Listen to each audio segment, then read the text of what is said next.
அன்பு நண்பர்களுக்கு இனிய வணக்கங்கள். ஒரு இனிய தருணத்தில் நேரலையில் உங்கள் அனைவரும் சந்திப்பதில் பெரும் மகிழ்ச்சி அடைகின்றேன். இந்த தருணங்களை நமக்காக வழங்கியிருக்கின்ற தமிழ் மரபு அறக்கட்டளைக்கும் அதன் நிறுவன தலைவர் மரியாதைக்குரிய முனைவர் அன்பு சகோதரி சுபாஷினி அவர்களுக்கும் இந்த நேரலை நிகழ்வினை மிக நேர்த்தியாக தொகுத்து வழங்கிக் கொண்டிருக்கக்கூடிய அன்புக்குரிய சகோதரி தேன்மொழி அவர்களுக்கும் மதிப்பிற்குரிய நண்பர் விவேகானந்தன் அவர்களுக்கும் என்னுடைய நன்றிகளை தெரிவித்துக் கொள்கின்றேன். அன்பிற்குரிய நண்பர்களே, இன்றைக்கு எனக்கு வழங்கப்பட்டிருக்கின்ற தலைப்பு விழுப்புரம் மாவட்ட வரலாற்று தடயங்களும் அதன் தேவையும். நாம் தலைப்புக்கு போகிறதுக்கு முன்னாடி என்னை பற்றி ஒரு அறிமுகம் யார் உங்களுக்கு அதை சொல்லிடுறேன். நான் என்னுடைய பெயர் கோ செங்குட்டுவன். விழுப்புரம் நகரத்தில் பிறந்து வளர்ந்து வாழ்ந்து வருபவன். கடந்த 1991 இருந்து 2011 வரை பத்திரிகை துறையில் செய்தியாளராகவும் உதவி ஆசிரியராகவும் பணியாற்றிய அனுபவங்கள் நமக்கு இருக்கின்றது. இந்த அனுபவங்களை வைத்து கடந்த 10 ஆண்டு காலமாக எழுத்து பணியை முழு நேர பணியாக நாம் கொண்டிருக்கின்றோம். குறிப்பாக வரலாற்றில் விழுப்புரம் மாவட்ட ஊர்கள், விழுப்புரம் வரலாற்று சுவடுகள் உள்ளிட்ட ஒரு 10 நூல்கள் நம்ம எழுதியிருக்கிறோம். தொடர்ந்து எழுதிக்கிட்டு தான் இருக்கிறோம். இந்த எழுத்து பணிக்கு நம்முடைய கள ஆய்வுகளுக்கெல்லாம் மிகவும் உறுதுணையாக இருக்கக்கூடியவர்கள் என்னுடைய மனைவி ராணி, மகள் புனிவரி, மகன் சித்தார்த்தன். இவங்க இல்லைனாக்கா இவங்க தான் சுவர் மாதிரி, இல்லைனாக்கா இந்த சித்திரம் இருக்காது. இந்த நேரத்தில் நான் அவங்கள நான் நன்றியோடு குறிப்பிடணும். இதுதான் என்னை பற்றிய அறிமுகம். இன்னைக்கு உலக புத்தக தினம் இல்லைங்களா? அதை பற்றி ஒரு சில வார்த்தைகள் மட்டும் உங்ககிட்ட சொல்லிட்டு தலைப்புக்குள்ளே போகலான் இருக்கிறேன். அதிகமாக ஒன்றும் பிரஸ்தாபிக்க வேண்டிய அவசியம் இல்லை. இருந்தாலும் ஒரு வாசகனாக, ஒரு எழுத்தாளனாக சில வார்த்தைகள் சொல்வதற்கு எனக்கு கடமை இருக்கிறது. குறிப்பாக பார்த்தீங்கன்னாக்கா, ஒரு சமூகம் எழுத்தாளன்கிட்ட ஏதோ ஒரு எதிர்பார்ப்பு இருக்கு இல்லைங்களா? அந்த எதிர்பார்ப்பை எழுத்தாளன் ஏதோ ஒரு வகையில் நிறைவேற்றிட்டு தான் இருக்கிறான். இப்போ சமூகத்துக்கு எழுத்தாளன்ட்டு எதிர்பார்ப்பு இருக்கிற மாதிரி எழுத்தாளனுக்கு ஒரு எதிர்பார்ப்பு இருக்கும் இல்லையா சமூகத்துக்கிட்ட? அது என்ன எதிர்பார்ப்பு? நீங்கள் எல்லாம் சொல்லலாம், ஒரு அங்கீகாரம், அவனுடைய பணிக்கான ஒரு அங்கீகாரம், அதுதான் மிகப்பெரிய எதிர்பார்ப்பாக இருக்கும் அப்படின்ட்டு. ஆனால் தமிழ் சூழலில் பார்த்தீங்கன்னாக்கா, ஒரு படைப்பாளன் இருக்கும்போதே அவனுக்கு வாழும் காலத்திலேயே அங்கீகாரம் கிடைக்கிறதா அப்படின்னு பார்த்தீங்கன்னாக்கா, நம்ம பாரதி முதற்கொண்டு நம்ம எடுத்துக்கிட்டோம்னாக்கா கண்டிப்பாக இல்லைன்னு தான் சொல்லணும். வாழும் காலத்துக்கு பிறகு கிடைக்கக்கூடிய அங்கீகாரங்கள் எல்லாம் நம்ம பிறகு பார்த்துக்கலாம். சரி, பாராட்டு, இந்த மாதிரியான விஷயங்கள் அது தேவைதான், அவனுக்கு ஊக்கமளிக்கக்கூடிய ஒரு விஷயமாக இருக்கலாம். ஆனால் அதையும் தாண்டி முக்கியமாக என்ன தெரியுங்களா? ஒரு சராசரி எழுத்தாளன் ரொம்ப கஷ்டப்பட்டு, துன்பப்பட்டு, துயரப்பட்டு, பல்வேறு இன்னல்களுக்கு இடையில ஒரு புத்தகத்தை வெளியிடுறான் இல்லைங்களா? அவன் வெளியிடக்கூடிய அந்த புத்தகம் அல்லது பதிப்பகத்தார் வெளியிடக்கூடிய அவனுடைய புத்தகம் 500 பிரதியோ 1000 பிரதியோ, அது எத்தனை பிரதிகளாக இருந்தாலும் கூட நீங்கள் எழுதின புத்தகம் அத்தனை பிரதியும் விற்று தீர்ந்து விட்டது அப்படின்னு ஒரு தகவல் வருது பாருங்க. அந்த நிமிஷம் தாங்க அவனுக்கு உண்மையிலேயே மிகப்பெரிய ஒரு சந்தோஷத்தை கொடுக்கக்கூடிய நிமிஷங்கள். இதைத்தான் என்னன்னாக்கா சமூகத்துக்கிட்ட எழுத்தாளன் எதிர்பார்க்குறான். அவனுடைய படைப்புகள் உரிய முறையில் போய் சேர வேண்டும், உரியவர்களை சேர வேண்டும், ஒன்றும் விட்டு தீர்ந்து போக வேண்டும் இல்லையா? அடுத்தடுத்த பதிப்புகள் கூட வேணும்னு கேட்குற அளவுக்கு வேணும். அப்போ நாம் என்ன பண்ணணும்? ஒரு அறிவார்ந்த சமூகம், தமிழ் சமூகம் 2000 ஆண்டுகளாக கல்வி அறிவு படைத்த ஒரு சமூகம். அப்போ என்ன பண்ணணும்? நாம் புத்தகங்களை வாங்கணும். வீட்டுக்கு ஒருத்தராவது, வீட்டுக்கு ஒரு புத்தகமாவது வாங்கினீங்கனாக்கா கண்டிப்பாக ஒரு படைப்பாளன் என்ன எதிர்பார்க்குறோன்னா சமூகத்துக்கிட்ட அந்த ஒரு அங்கீகாரம், இந்த வகையான ஒரு அங்கீகாரம் கிடைக்கும் அப்படிங்கிற ஒரு தகவல் மட்டும் இந்த உலக புத்தக தினத்தில் உங்களுக்கு நான் சொல்லிக்கொள்ள விரும்புகிறேன். அடுத்து நம்ம விழுப்புரம் மாவட்டத்துக்குள்ளே போகிறதுக்கு முன்னாடி நம்ம பார்க்க வேண்டிய ஒரு விஷயம் என்னன்னாக்கா, ஒன்றுபட்ட தென்னார்காடு மாவட்டம். இதுதான் விழுப்புரம் மாவட்டத்துக்கான ஒரு அடித்தளமான விஷயம். 1801ஆம் ஆண்டு வந்து பிரிட்டிஷ் ஆட்சியால் ஏற்படுத்தப்பட்ட மாவட்டம் தான் தென்னார்காடு மாவட்டம். அந்த மாவட்டத்தின் ஒரு பகுதியாக தான் விழுப்புரம் இருந்தது. ஏறக்குறைய 193 ஆண்டுகளுக்கு பிறகு 1993 தான் விழுப்புரம் தனி வருவாய் மாவட்டமானது. இந்த மாவட்டத்தை பார்த்தீங்கன்னாக்கா தொண்டை மண்டலத்தின் ஒரு பகுதியாகவும் நடுநாடு என்றும் அறியப்பட்ட பகுதி தான் நம்ம விழுப்புரம் கடலூர் மாவட்டங்கள். இந்த மாவட்டம் இப்போ உருவாகி இருக்குது. இப்போ இதுல இருந்து பார்த்தீங்கன்னாக்கா ஒரு மாவட்டம் தனி மாவட்டமாக, ஒரு கள்ளக்குறிச்சியை தலைமையிடமாக கொண்டு கடந்த சில மாதங்களுக்கு முன்பு ஒரு தனி மாவட்டம் உருவாகிருக்கு. இந்த மாவட்டத்துக்கு ஒரு பேர் இருக்கு தெரியுங்களா? நம்ம விழுப்புரம் கடலூர் அந்த ஒருங்கிணைந்த அந்த தென்னார்காடு மாவட்டம் இருக்குல்ல, ஒரு பேர் இருக்கு. மல்லாக்கோட்டை ஜில்லான்னு சொல்லுவாங்க. மல்லாக்கோட்டை ஜில்லானா மணிலா இருக்கு பாருங்க, அது அதிக அளவில் பயிரிடக்கூடிய ஒரு பகுதி இந்த மாவட்டங்கள். மல்லாக்கோட்டை ஜில்லா அது ரொம்ப ரொம்ப பேர் போன ஒரு பெயராக இந்த விழுப்புரம் கடலூர் மாவட்டங்களுக்கு இருக்கிறது. அது மட்டும் இல்லாமல் சுத்தமான தமிழ் நீங்கள் எங்கே பார்க்கணும்னா எந்த சார்பும் இல்லாமல் எந்த கலப்பும் இல்லாமல் ஒரு சுத்தமான தமிழை நீங்கள் பார்க்கணுன்னாக்கா இந்த தென்னார்காடு மாவட்டத்தில் தான் பார்க்க முடியும். அழகான தமிழ் உச்சரிப்பு இங்கே தான் வந்து இருக்குது. அதுவும் குறிப்பாக பார்த்தீங்கன்னா இந்த ழகரம் பயன்படுத்துகிறோம் பாருங்கள், அது நாங்கள்லாம் வந்து ஒரு பெருமிதமாக நினைக்கக்கூடிய விஷயம் வந்து இந்த மாவட்டத்துக்கே உரித்தான ஒரு விஷயமா நாங்கள் வந்து பார்க்குறோம். மாவட்டத்தோட பேர்லேயே பார்க்கலாம் நீங்கள், விழுப்புரம் மாவட்டம் இல்லை விழுப்புரம் இருக்குதுங்க.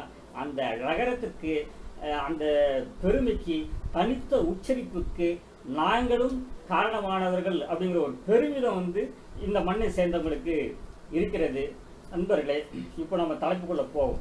நம்முடைய தலைப்பு என்னன்னாக்கா விழுப்புரம் மாவட்ட வரலாற்று தடயங்களும் அதன் தேவையும் இல்லைங்களா? அப்போ தடயம்னு பார்த்தீங்கன்னாக்கா இந்த மாவட்டத்தை பொறுத்த வரைக்கும் என்ன சொல்லுவாங்க, கல்வியிலும் பொருளாதாரத்திலும் மிகவும் ஒரு பின்தங்கிய மாவட்டம் விழுப்புரம் மாவட்டத்தை பற்றி தொடர்ந்து சொல்லப்பட்ட ஒரு விஷயம். அதில் உண்மையும் கூட வந்து இருக்கலாம். அதை மாற்றுவதற்கான முயற்சிகளை அரசாங்கங்கள் தான் எடுக்க வேண்டும். இங்கே கருதுவது இந்த மாவட்டம் பொருளாதாரத்தில் பின்தங்கி இருக்கலாம், கல்வியில் பின்தங்கி இருக்கலாம், ஆனால் வரலாற்றில் முன்னேறிய மாவட்டம் என்பதில் மட்டும் நாங்கள் உறுதியாக இருக்கின்றோம். ஏனென்றால் தமிழ்நாட்டிலோ இந்தியாவிலோ இருக்கக்கூடிய எந்த மாவட்டத்திற்கும் எந்த வரலாற்று சிறப்புக்கும் சற்றும் குறைந்ததாக இந்த மாவட்டம் இல்லை. இன்னும் சொல்ல போனால் கூடுதலான எங்களிடம் நிறைய தரவுகள் ஆவணங்கள் இருக்கின்றது என்ற ஒரு பெருமிதமும் எங்களுக்கு. அப்ப அந்த வரலாற்று தரவுகள் ஆவணங்கள் என்ன அப்படிங்கிறதா இந்த நேரலையில் நம்ம பார்க்க போறோம். நம்ம முதல்ல போகக்கூடிய இடம் எங்கன்னாக்கா விழுப்புரம் மாவட்டம் வானூர் வட்டத்தில் இருக்கக்கூடிய திருவுக்கரைக்கு போறோம். இப்ப நீங்க பார்த்துட்டு இருக்கிறது அங்க இருக்கக்கூடிய கல் மரங்கள். இந்த கல் மரங்களுடைய வயசு என்ன தெரியுங்களா? 2 கோடி வருஷம். இயற்கையாகவே பார்த்தீங்கன்னாக்கா வந்து மரங்கள்லாம் வந்து மண்ணில் புதஞ்சி மக்கி போகிறது தான் வந்து நடக்கக்கூடிய விஷயங்கள். ஆனால் இங்கே ஒரு வேதியியல் மாற்றம் நடந்துட்டு, அந்த வேதியியல் மாற்றத்தின் விளைவாக இங்கே மரங்கள் மக்கி போகாமல் கல்லாக உருமாறி இருக்கின்றன. இது இயற்கையின் அதிசயம் அப்படின்னு சொல்லிட்டு உலகத்தில் இருக்கக்கூடிய அறிவியலாளர்களால் போற்றப்படுகின்ற ஒரு விஷயம். இது நம்ம மாவட்டத்திற்கு இருக்கக்கூடிய தனி சிறப்பாக நம்ம வந்து பார்க்குறோம். தமிழ்நாட்டிலேயே அதிக அளவில் கல்மரங்கள், இந்த பாசில் வுட் என்று சொல்லப்படக்கூடிய இந்த கல்மரங்கள் கிடைக்கக்கூடிய பகுதியாக திருவுக்கரை இருக்கிறது. திருவுக்கரை கிராமத்தில் மட்டுமல்ல, அதனை சுற்றியுள்ள ஏறக்குறைய 200க்கும் மேற்பட்ட ஏக்கர்களில் இந்த கல்மரங்கள் காண கிடைக்கின்றன என்று நம்முடைய அறிவியலாளர்கள் சொல்லியிருக்கிறாங்க. இந்த கல்மரங்களை எல்லாம் பாதுகாப்பதற்காக, இதை காட்சிப்படுத்துவதற்காகத்தான் மத்திய அரசினுடைய புவியியல் துறையின் சார்பாக திருவுக்கரையிலே கல்மர பூங்கா அமைக்கப்பட்டிருக்கிறது. நீங்களாம் அவசியம் இந்த இடத்துக்கு வரணும். இன்னும் சென்னை அருங்காட்சியகத்திலும் உள்ளிட்ட பல்வேறு இடங்களில் திருவுக்கரை கல்மரங்கள் காட்சிப்படுத்தப்பட்டிருக்குது. அதை நம்ம முழுமையாக பார்க்கணும் அப்படின்னாக்கா திருவுக்கரைக்கு வாங்க, இங்கே இருக்க கல்மர பூங்காவில் வந்து பாருங்க, உங்களை அன்போடு அழைக்கின்றேன். நண்பர்களே, இப்போ 2 கோடி ஆண்டுகளுக்கு முற்பட்ட ஒரு ஃபேஷனில் பார்த்தோம் இல்லைங்களா, கல்மரங்களை பார்த்தோம். அப்படியே வந்து கிழக்கு கடற்கரை சாலை ஓரம் இருக்கின்ற மரக்காணத்துக்கு பக்கத்தில் இருக்கிற பொம்மையார் பாளையம்ங்கிற இடத்துக்கு போகிறோம். நீங்கள் இப்போ பார்த்துட்டு இருக்கிற இடம் ஒரு செம்மண் குழம்பு போல காட்சியளிக்கிறது. இலக்கியத்தில் படிப்போம்ல, செம்புல பெயல் நீர் அப்படின்னு சொல்லிட்டேன். அந்த மாதிரியான ஒரு காட்சியை தான் நம்ம இங்கே நம்ம பார்த்துட்டு இருக்கோம். நாங்கள் போன நேரத்தில் நல்ல மழை பெஞ்சிருந்தது. அந்த இடம் இப்படி காட்சியில் இருக்குது. இங்கே செம்மண் குன்றுகள். இப்போ பெரும்பாலும் தென் மாவட்டங்களில் தேரின்னு சொல்லிட்டு சொல்லுவாங்க செம்மண் படர்ந்த பகுதிகளை. அந்த மாதிரியான நிலப்பரப்பு இந்த பகுதியில் வந்து நிறையவே வந்து இருக்குது. செம்மண் குன்றுகளாக வந்து இருக்கிறது. பொம்மையர்பாளையம் இந்த ஓடை இருக்கின்ற பகுதிக்கு என்ன வந்து சொல்றாங்க அப்படின்னாக்கா, அந்த பகுதி மக்கள் வந்து ஷூட்டிங் ஓடைன்னு சொல்லிட்டு சொல்றாங்க. ஏன் அந்த பேர் இருக்கு தெரியுங்களா? ஏறக்குறைய ஒரு 40 ஆண்டுகளுக்கு மேல தமிழ் சினிமாவுடைய பாடல் காட்சியாகட்டும், சண்டை காட்சியாகட்டும் நிறைய வந்து இந்த இடத்துல எடுத்திருக்கிறாங்க. அதனால அந்த பகுதி மக்கள் வந்து ஷூட்டிங் ஓடைன்னு பேர் வச்சுட்டாங்க. இந்த இடத்துடைய வரலாறு திரைப்பட ஷூட்டிங்கோடு முடிஞ்சு போற விஷயம் கிடையாதுங்க. அதுக்கு முற்பட்டு போகணும். எங்க போகணும், எப்போ போகணும்னாக்கா, கடந்த 2001ஆம் ஆண்டு அக்டோபர் மாதம் கேரள பல்கலைக்கழகத்தைச் சேர்ந்த வரலாற்றுத்துறை பேராசிரியர் ராஜேந்திரன் தலைமையில் ஒரு குழுவினர் வந்து இங்கே கள ஆய்வில் ஈடுபட்டாங்க. அகழ்வாய்வும் வந்து நடத்தினாங்க. அப்போ வந்து என்னன்னாக்கா, ஒரு படிமம், கல் படிமம் வந்து கண்டெடுக்கப்பட்டது. அந்த கல் படிமத்தை என்ன பண்ணுறாங்க, பத்திரமா எடுத்துகிட்டு கேரளாவுக்கு எடுத்துகிட்டு போகிறாங்க. அங்கே போய் வந்து உரிய முயற்சிகளை எல்லாம் வந்து ஆய்வுகள்லாம் நடத்துகிறாங்க. அந்த ஆய்வின் முடிவு என்ன தெரியுங்களா? இது சாதாரண கல் படிமம் அல்ல, ஒரு குழந்தையின் மண்டை ஓடு. இந்த மண்டை ஓட்டின் வயது 2 லட்சம் ஆண்டுகள். பாருங்க, மனிதகுல வரலாற்றில் 2 லட்சம் வருஷங்கிறது வந்து உண்மையிலேயே ஒரு மிகச்சிறந்த ஒரு இடமாகத்தான் வந்து திகழ்கிறது. அப்போ 2 லட்சம் ஆண்டுகளுக்கு முன்பு இந்த இடத்தில் மனிதர்கள் வாழ்ந்திருக்கிறார்கள். அதற்கான தடயம் தான் இந்த ஃபேசில், இந்த குழந்தையுடைய மண்டை ஓடு என்று நமக்கு வந்து சொல்கின்றது. குறிப்பாக அது குழந்தையுடைய மண்டை ஓடு இல்லை புள்ள மனிதர்கள் அப்படிங்கிற ஒரு கருத்தாக்கம் கூட வந்து இருந்துகிட்டு இருக்கு. ஆனாலும் கூட இப்படியான ஒரு வரலாற்று தடயம் நமக்கு இங்கே கிடைத்திருக்கிறது என்பதுதான் மகிழ்ச்சிக்குரிய ஒரு விஷயம். இதே மாதிரி ஒரு படிமம் என்னன்னாக்கா, எண்ணாயிரம் கிராமம் இருக்கு பாருங்க, விழுப்புரம் பக்கத்தில் இருக்கிற எண்ணாயிரம் கிராமம். அங்கே ஒரு விலங்குடைய படிமம் கிடைச்சிருக்கு. யாருக்கு கூட 1990 தொடக்கம். இந்த படிமத்தை பற்றி ஐயா கொடுமுடி சண்முகனார் வந்து பதிவு பண்ணியிருக்கார். விலங்கின் கற்படிமம் கிடைத்தது அப்படின்னு சொல்லிட்டுங்க. ஆனால் அது எந்த விலங்கு, அது எத்தனை கோடி ஆண்டுகளுக்கு, லட்சம் ஆண்டுகளுக்கு முற்பட்டது அப்படிங்கிற விஷயம் நமக்கு தெரியல. அது எங்கே பதிவு பண்ணியிருக்கிறாங்கன்ற விவரங்களும் நமக்கு தெரியல. ஆனாலும் எண்ணாயிரத்திலும் இது போன்ற படிவம் கிடைத்திருக்கிறது என்பதுதான் நமக்கு இப்போது சிறப்புக்குரிய ஒரு தகவலாக இருக்கிறது. இப்போ பார்த்தோம், 2 கோடி ஆண்டுகளுக்கு முற்பட்ட கல்மரங்கள், 2 லட்சம் ஆண்டுகளுக்கு முற்பட்ட குழந்தையின் மண்டை ஓடு, 8000 கிராமத்திலும் விலங்கினுடைய படிவம் கிடைத்திருக்கிறது. அப்புறம் நம்ம தமிழ் சமூகத்தை பற்றி சொல்லும்பொழுது, தாய் வழி சமூகம், நம்ம ஒரு பண்பட்ட ஒரு சமூகம், மூத்த சமூகம் அப்படின்னு சொல்லிட்டு சொல்லுவாங்க. அந்த தாய் வழி சமூகத்தை சேர்ந்தவர்கள் தான் நாம அப்படிங்கிறதுக்கான ஒரு அடையாளம் தான் இப்போ நீங்கள் பார்த்துட்டு இருக்கிற அந்த தாய் தெய்வ பாறை. இது உடையாநத்தம், விழுப்புரம் மாவட்டத்தில் இருக்கக்கூடிய உடையாநத்தம் அப்படிங்கிற இடத்துல இந்த பாறை இருக்கிறது. இந்த பாறையுடைய வயசு 5000 ஆண்டுகள் இருக்கலாம் என கணக்கிடப்பட்டிருக்கிறது. தாய் தெய்வத்தின் அடையாளம் இந்த பாறை, உடையாநத்தத்தில் இருக்கக்கூடிய இந்த பாறை. இது விழுப்புரம் மாவட்டத்தை சேர்ந்தது என்பதும் நமக்கு மகிழ்ச்சிக்குரிய ஒரு தகவலாக இருக்கின்றது. இது மட்டும் இல்லாமல் விழுப்புரம் மாவட்டத்தில் அதுக்கப்புறம் வந்தீங்கன்னாக்கா, ஒரு 3500 ஆண்டுகளுக்கு முற்பட்ட பாறை ஓவியங்கள் அது எங்கெங்க இருக்கு அப்படின்னு சொன்னாக்கா, கீழ்வாலை, ஆலம்பாடி, செத்தவரை, நெகனூர்பட்டி உள்ளிட்ட ஒரு 20க்கும் மேற்பட்ட இடங்கள்ல பாறை ஓவியங்கள் வந்து கண்டறியப்பட்டிருக்கு. இதுவரை இன்னும் கூட நிறைய விஷயங்கள் வெளியில வந்துட்டு இருக்கு. இதுல குறிப்பா நம்ம கீழ்வாலை பாறை ஓவியங்களை பத்தி சொல்லலாம். நீங்க இப்போ பார்த்துட்டு இருக்க அந்த ஓவியங்கள் நம்ம சிகப்பு வண்ணத்துல அங்க இருக்கக்கூடிய அந்த ரத்தக்கல் பாறைன்னு சொல்லிட்டு சொல்றாங்க. அது ரத்தக்கல் பாறைன்னா ரொம்ப சிகப்பு வண்ணத்துல தீட்டப்பட்டிருக்கு இல்லைங்களா ஓவியம். அதனால இந்த பகுதியை ரத்தக்கல்னு சொல்லிட்டு சொல்றாங்க. அங்க இருக்கக்கூடிய ஓவியங்கள், அந்த ஓவியங்கள் மட்டும் இல்லை, ஏராளமான குறியீடுகளும் கூட அந்த கீழ்வாலையிலே காண கிடைக்கின்றது. அந்த குறியீடுகள், இந்த ஓவியங்கள் இதெல்லாம் பார்த்தீங்கன்னாக்கா, தமிழ்நாட்டில் மட்டும் இல்லை, இந்தியாவில் மட்டும் இல்லை, சீனா, பிரான்ஸு, எகிப்து போன்ற உலக நாடுகள் பலவற்றிலும் இந்த குறியீடுகளும் ஓவியமும் வந்து இருக்கிறதா வந்து ஆய்வாளர்கள் வந்து சொல்லியிருக்கிறாங்க. நம்ம இந்தியாவை பொறுத்த வரைக்கும் இங்கே கீழ்வாளையில் காணப்படுகின்ற குறியீடும் சிந்து வெளியில் காணப்படுகின்ற குறியீடும் ஒத்து இருக்கிறது. ஏறக்குறைய ஒரு 30க்கும் மேற்பட்ட குறியீடுகளை ஐயா மதிவாணன் போன்றவர்களெல்லாம் ஆய்வு செஞ்சு இது சிந்து வெளி குறியீடுகளோட ஒத்திருப்பதாக தெரிவித்திருக்கிறார்கள். அப்படின்னா மனிதர்கள், இந்தியர்கள் சொல்லக்கூடியவர்கள் அல்லது நம்முடைய முன்னோடிகள், மூதாதையர்கள் வடக்கிலிருந்து தெற்கு நோக்கி சென்றார்களா, தெற்கிலிருந்து வடக்கு நோக்கி வந்தார்களா என்ற ஒரு விவாதமும் நடந்து வருகிறது. ஆனாலும் ஏதோ ஒரு வகையில் வடக்கிற்கும் தெற்கிற்கும் ஒரு இணைப்பு இருக்கிறது. அந்த இணைப்பிற்கு ஒரு ஆதாரமாக இருக்கக்கூடியவைதான் இந்த கீழ்வாளை ஓவியங்கள், சிந்துவெளி குறியீடுகள். இங்கே மனிதர்கள் பல்லாயிரம் ஆண்டுகளுக்கு முன்பு வாழ்ந்திருக்கிறார்கள் என்ற தடயங்கள் இருக்கின்றது. ஏறக்குறைய 3000 ஆண்டுகளுக்கு முற்பட்ட ஓவியங்கள். இந்த ஓவியங்கள் மட்டுமல்ல, அண்மை காலத்தில் கூட நம்ம திருக்கோவிலூர் அருகே இருக்கக்கூடிய வீரபாண்டிங்கிற இடத்துல பாறை ஓவியங்கள் ஐயா நம்ம கடற்சார் ஆய்வாளர் ஒரிசா பாலு போன்ற ஐயா அவர்களோட நம்ம போகும்போது அங்கே இருக்கக்கூடிய ஆசிரியர் சிலம்பரசன் எங்களை அழைத்து போய் காமிச்சாரு. இப்போ பார்க்குறோம், இதுவும் கூட ஒரு ஓவிய தொகுப்பு, வெண்சாந்து ஓவியங்கள் அங்கே வரையப்பட்டிருக்கின்றன. இதுவும் ஏறக்குறைய 3000-3500 ஆண்டுகளுக்கு முற்பட்ட ஓவியங்கள் தான். இந்த வீரபாண்டி மட்டுமல்லாமல் நாங்கள் எங்கள் குழுவினரோட கல்யாணப்பூண்டி கிராமத்துக்கு போனோம். விழுப்புரம் பக்கத்தில் இருக்கக்கூடிய கல்யாணப்பூண்டி கிராமத்துக்கு போனோம். அங்கே போகும்போது பார்த்தீங்கன்னாக்க அங்கேயும் ஏறக்குறைய அழிந்து விட்ட, அழிவு நிலைக்கு சென்று விட்ட ஓவிய தொகுப்புகளை பார்க்க முடியுது. வெண்சாந்து ஓவியங்கள் தான்.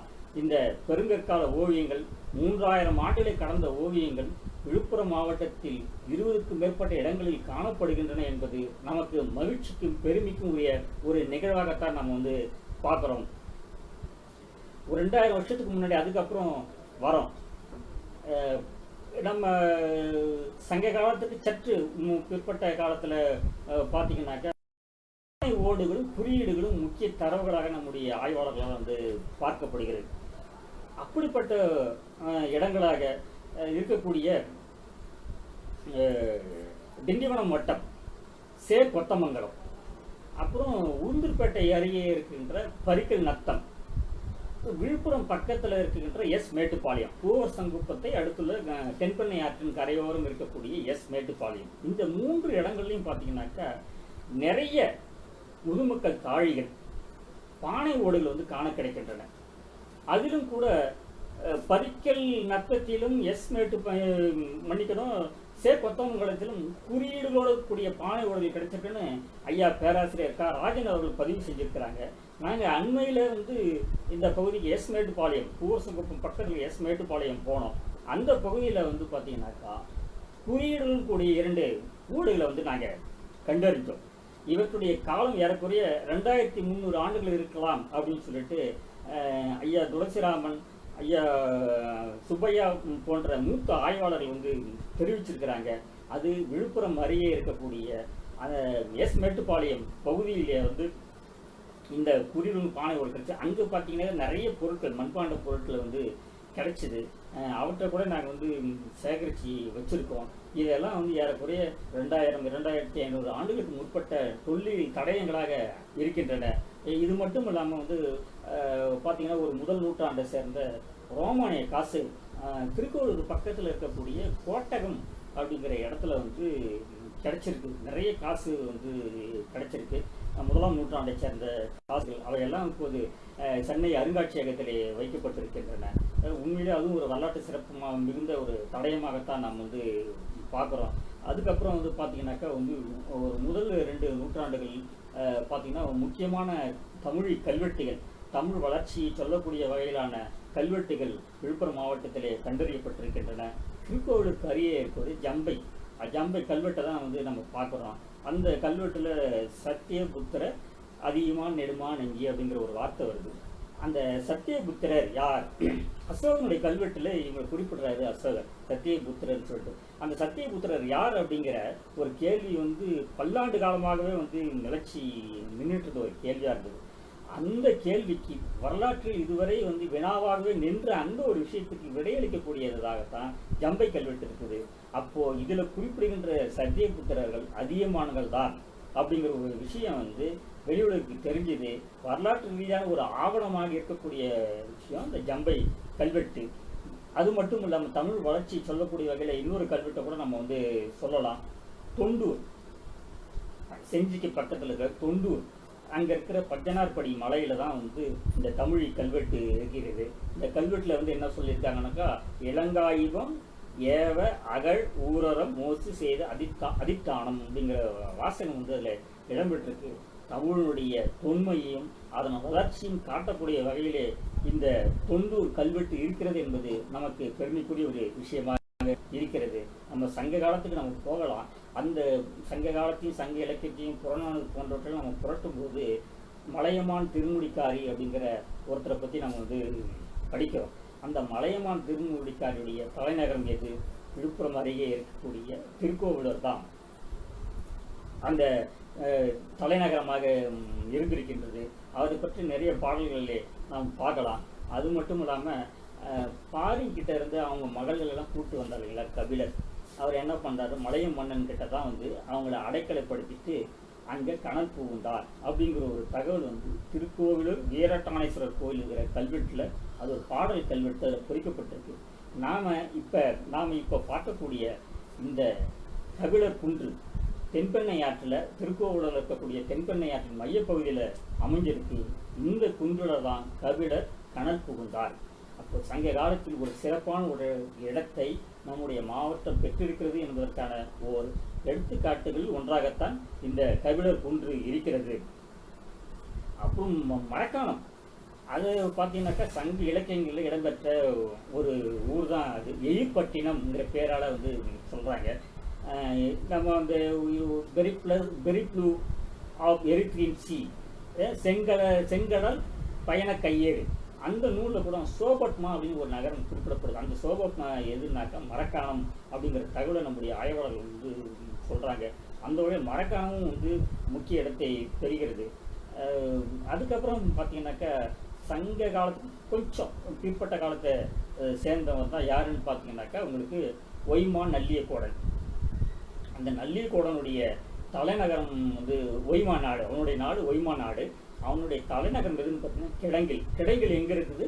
திண்டிவனம் நகரத்தின் ஒரு பகுதி. இப்போ பேருந்து நிலையம் இருக்குது பாருங்கள், அது பக்கத்தில் இருக்கக்கூடிய பகுதியை தான் கிடங்கில் அப்படின்னு சொல்கிறேன். அந்த பகுதியை தான் தலைமையிடமாக கொண்டு நல்லியக்கோடன் வந்து ஆட்சி செஞ்சிருக்கிறாரு.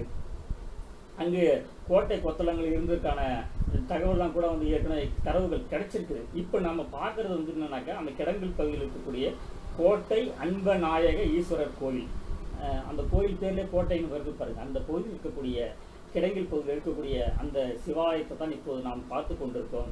அப்புறம் சங்க காலத்தில் பார்த்தோம்னாக்கா இலங்கை ஒரு சொல்லக்கூடிய ஒரு விஷயம் மாவிலங்கை. மாவிலங்கைன்னு சொல்லிட்டு ஒரு ஊரை வந்து சொல்கிறோம். அந்த மாவிலங்கை யாரோட ஊர் அப்படின்னாக்கா நல்லிக்கோடன். நம்ம இப்போ கிடங்கிலுடைய தலைமை பார்த்தோம் இல்லையா, அந்த நல்லிக்கோடனுடைய சொந்த ஊர் தான் மாவிலங்கை. இது வந்து என்னன்னாக்கா சிறுபான்ற்று படையில் வந்து சொல்லக்கூடிய ஒரு இடம்பெற்றக்கூடிய ஒரு விஷயம். இவனுடைய நல்லிக்கோடனுடைய வழி தோன்றர்கள் என்னன்னாக்கா இங்கே ஒய்மா நல்லியாதன் வில்லியாதன், இவங்க வந்து ஆட்சி செஞ்ச இடமா வந்து மாவிலங்கை வந்து சொல்கிறாங்க. இப்போ இன்னும் பார்த்தீங்கன்னாக்கா வந்து சிறுபான்ற்று படையில் வந்து அந்த இலங்கை இருக்கு பாருங்க, ஈழம், அதை வந்து தொன்மா இலங்கை அப்படின்னு சொல்லிட்டோம். இந்த இலங்கையை வந்து நன்மா இலங்கை அப்படின்னு சொல்லிட்டோம் இங்கே சிறுபான்ற்று படையில் குறிப்பிடப்படுது. இந்த ஊர் முதல்ல ஏற்கனவே உங்களுக்கு சொன்னது மாவிலங்கைன்னு குறிப்பிடப்பட்டிருக்கிறது. இப்போ வந்து கீழ்மாவிலங்கை மேல்மாவிலங்கைன்னு சொல்லிட்டு ரெண்டு ஊராக இருக்குது. கீழ்ச்சேரி மேற்சேரின்னு சொல்கிற பாருங்க, அந்த மாதிரி ரெண்டு ஊராக இருக்கிறது இந்த இலங்கை. சங்க காலத்துக்கு அப்புறம் வந்தீங்கன்னாக்கா 3-6வது நூற்றாண்டு இருக்குது பாருங்க. அது வந்து என்னன்னாக்கா வரலாற்றில் இருண்ட காலம்னு சொல்லிட்டு சொல்லுவாங்க. கடந்த காலங்களில் அப்படி சொல்லப்பட்டது. ஆனாலும் வந்து அன்னை காலங்களில் பார்த்தாக்கா அந்த இருண்ட காலங்களில் ஒளி பாய்ச்சக்கூடிய வரலாற்று தரவுகள் நமக்கு கிடைச்சிக்கிட்டே இருக்குது. தமிழ்நாடு பூரா அதுக்கான தரவுகள் கிடைச்சிட்டு இருக்கு. குறிப்பாக விழுப்புரம் மாவட்டத்திலும் இந்த 3-6 நூற்றாண்டுக்கு இடைப்பட்ட பகுதியில் கிடைக்கக்கூடிய வரலாற்று தரவுகள் வந்து ஒரு சில இருக்கு. அதிலும் குறிப்பாக வந்து இப்போ நம்ம பார்க்குறோம் பாருங்க, கோழி நடுகள்.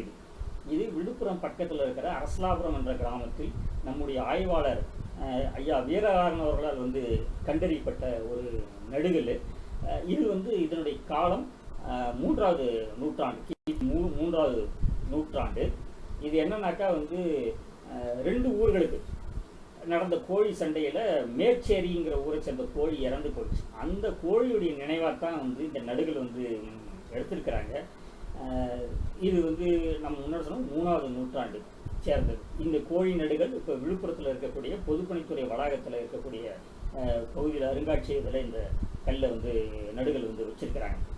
அப்புறம் அடுத்து நம்ம இப்போ பார்க்குறது செஞ்சி அடுத்துள்ள சிறுகடம்பூர் மலையில் இருக்கக்கூடிய கல்வெட்டு தான் இது. இதில் வந்து என்னன்னாக்கா வந்து சந்திரநந்தி அப்படிங்கிற சமண ஆசிரியர் வந்து 57 நாள் உண்ணா நோன்பிருந்து உயிரிட்ட தகவலை சொல்லக்கூடிய நிசீதிகை கல்வெட்டு இது. இந்த கல்வெட்டுடைய காலம் வந்து கிபி 5வது நூற்றாண்டு. அப்புறம் வந்து பார்த்தீங்கன்னாக்கா அடுத்து ஆல கிராமத்துக்கு போகிறோம். அங்கே இருக்கக்கூடிய யமதண்டீஸ்வரர் கோயில். ஏன்னா இது முக்கியமானது. விநாயகருடைய வரலாறு, கணபதியுடைய வரலாறு சொல்லும்போது அவர் எங்கிருந்து வந்தார் அப்படின்னு சொல்லும்போது வழக்கமாக சொல்லக்கூடிய விஷயம் என்னன்னாக்கா அவர் வாதாபியிலிருந்து வந்தார். ஏறக்குரிய பல்லவ மன்னர்கள் காலத்தில் 7வது நூற்றாண்டில் அவர் வாதாபியிலிருந்து கொண்டு வரப்பட்டார்னு வாதாபி கணபதினு அவருக்கு பேர் இருக்கிறது. இதெல்லாம் கூட நம்ம வந்து சொல்கிறோம். இதெல்லாம் வந்து வரலாற்று கதையாகத்தான் இவ்வளோ நாள் இருந்தது. உறுதிப்படுத்தப்பட்ட தகவலாக வந்து செய்திகளாக இல்லை. இப்போ என்னன்னாக்கா 2015 அக்டோபரில் மிகப்பெரிய ஒரு மாற்றம் நிகழ்ந்தது வாதாபி கணபதி விஷயத்தில். நம்ம ஆய்வாளர் ஐயா வீரராகவன் வந்து இந்த கோயிலில் இருக்கக்கூடிய, அதாவது யமதண்டீஸ்வரம் ஆலகிராமம் யமதண்டீஸ்வரம் கோயிலில் இருக்கக்கூடிய இந்த கணபதி சிலையை, விநாயகர் சிலையை வந்து கண்டறிஞ்சார். இதில் வட்டெழுத்து கல்வெட்டு வந்து பொறிக்கப்பட்டிருக்கு. இந்த கல்வெட்டை படித்த காலம் சென்ற மரியாதைக்குரிய ஐயா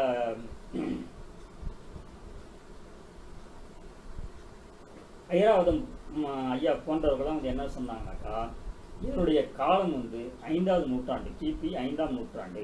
அப்போ இது வரைக்கும் என்னன்னாக்கா வாதாபிலிருந்து வந்தார், 7வது நூற்றாண்டு பல்லவர் காலத்தில் தான் வந்து வந்தார், இறக்குமதி செய்யப்பட்டாருங்கிற விஷயத்தெல்லாம் கதையெல்லாம் வந்து தவிடு பொடியாக்கின ஒரு விஷயம் வந்து ஆலகிராமம் விநாயகர். தமிழகத்தின் முதல் விநாயகர், மூத்த விநாயகராக கருதப்படுவர். இவருடைய காலம் 5வது நூற்றாண்டு. நம்ம பார்த்தோம்னாக்கா இந்த 3க்கும் 6க்கும் இடைப்பட்ட அந்த காலங்களில் கிடைத்த முக்கியமான வரலாற்று தடயங்களாக இந்த தடயங்களை நாம் பார்க்கிறோம். இதுக்கப்புறம் பல்லவர் காலத்துக்கு வரோம். உங்களுக்கு வந்து நல்லா தெரியும், மாமன்னன் மகேந்திரவர்ம பல்லவன் விசித்திர சித்தன் என்று புகழப்பட்டவன். நிறைய புதுமையான முயற்சிகளை இறங்கலாம். அதுனா குடைவரை. அவனுடைய காலத்தில் தான் வந்து குடைவரை எடுக்கும் முயற்சி வந்து தொடங்கியது. அதுக்கு ஆதாரமாக இருக்கக்கூடியதான் நம்ம இப்போ பார்க்கக்கூடிய விழுப்புரம் செஞ்சி சாலையில் இருக்குது. விழுப்புரத்துக்கு மிக அருகாமையில் செஞ்சி சாலையில் இருக்குது மண்டகப்பட்டு. அங்கே தான் இந்த குடைவரை வந்து இருக்குது. அங்கே இருக்கக்கூடிய கல்வெட்டு, கிரந்த கல்வெட்டு என்ன சொல்லுது அப்படின்னாக்கா, செங்கல், மரம், உலோகம், சுண்ணாம்பு இல்லாமல் பிரம்மா, சிவன், விஷ்ணுக்களுக்கு இக்கோயிலை நான் எடுத்தேன் அப்படின்னு சொல்லிட்டு மகேந்திரவர்ம பல்லவன் சொல்கிறான். பல்லவனுடைய முதல் குடைவரை விழுப்புரம் அருகே இருக்கக்கூடிய இந்த மண்டகப்பட்டில் எடுக்கப்பட்டிருக்கிறது என்பது மகிழ்ச்சிக்குரிய தகவல்.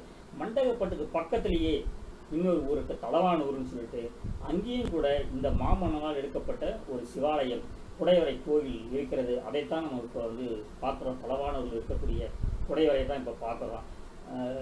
அப்போ கொஞ்சம் காலத்துக்கு பல்லவனுடைய மகேந்திரவர்மனுக்கு கொஞ்சம் காலத்துக்கு உட்பட்டு பார்த்தீங்கன்னா அவனுடைய வழித்தோன்றல் இருக்கான் பாருங்க, ராஜசிம்மன். அவன் வந்து கோயில் எடுக்கிறதுல வந்து என்ன பண்ணுறான், 3 வகையான நிலப்பகுதிகளை வந்து தேர்ந்துட்டான். நிலம், கடற்கரை, குன்று.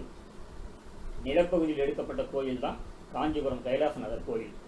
கடற்கரை பகுதியில் எடுக்கப்பட்டதான் மாமல்லை கோயில், கடற்கரை கோயில். குன்று பகுதியில் அவன் தேர்ந்தெடுக்கிற இடம் என்று பார்த்தீங்கன்னாக்கா பனைமலை. பனைமலை மேலே தான் வந்து இந்த கோயிலை வந்து அற்புதமான ஒரு கோயிலை வந்து ராஜசிம்ம பல்லவன் வந்து எழுப்பியிருக்கிறான்.